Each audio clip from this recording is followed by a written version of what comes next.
వికారాబాద్ జిల్లా కొడంగల్ నియోజకవర్గం దుద్యాల మండలం లగచెర్ల గ్రామంలో గత 5 నెలలుగా ఫార్మాసిటీ కోసం భూములు సేకరించాలని చెప్పి ప్రభుత్వం ప్రయత్నం చేస్తున్నప్పుడు అక్కడ రైతాంగం అంతా కూడా తీవ్రంగా వ్యతిరేకిస్తున్నారు.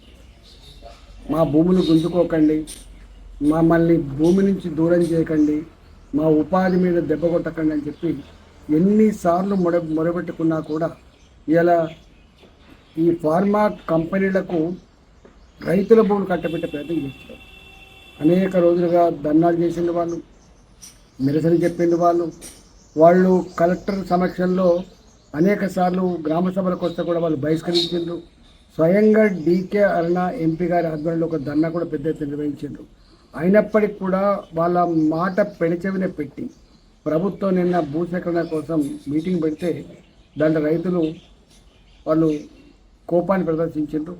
దాన్ని ఆసరా చేసుకొని రాత్రి అనేక మండలాలలో, కొడంగల్ మండలం, దుద్యాల మండలాలలో ఇంటర్నెట్ సేవలు బంద్ చేసి, కరెంటు బంద్ చేసి, వందల మంది పోలీసులు గ్రామాల చుట్టూ మోహరించి వాళ్ళని రాత్రి అరెస్ట్ చేయడాన్ని భారతీయ జనతా పార్టీగా తీవ్రంగా ఖండిస్తూ ఉన్నాం.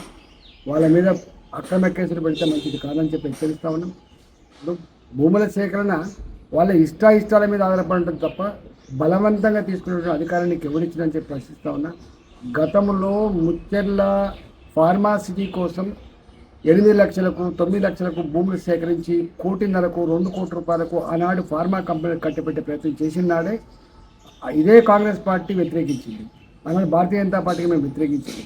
ఇవాళ మళ్ళీ రేవంత్ రెడ్డి ప్రభుత్వం అభివృద్ధి పేరిట ఉన్న భూములు గుంజుకొని వాళ్ళ బతుకుల్లో మట్టి కొట్టే ప్రయత్నం చేయొద్దని చెప్పి తెలుస్తూ ఉన్నా.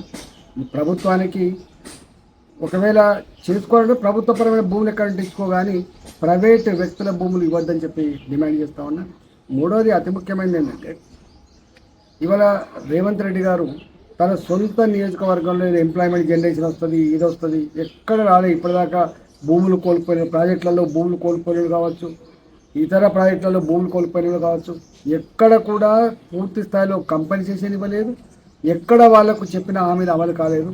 ఇవాళ ఫార్మా కంపెనీలు ఏం చిన్నవి కాదు, ఫార్మా కంపెనీలు ఏం ప్రభుత్వపరమైన సపోర్ట్ ఏం కోరరు. ఫార్మా కంపెనీలు పెట్టుకోవాలనుకుంటే వాళ్ళే స్వయంగా ఎక్కడైనా ల్యాండ్స్ కొనుక్కుంటారు, వాళ్ళే పెట్టుకుంటారు తప్ప మధ్యలో బ్రోకర్ లాగా ప్రభుత్వం వ్యవహరించాల్సి అక్కడ లేదు. ప్రభుత్వానికి బ్రోకర్కి చేయడానికి ఓట్లేదు, ప్రభుత్వం మధ్యవర్తి చేయడానికి ఓట్లేదు.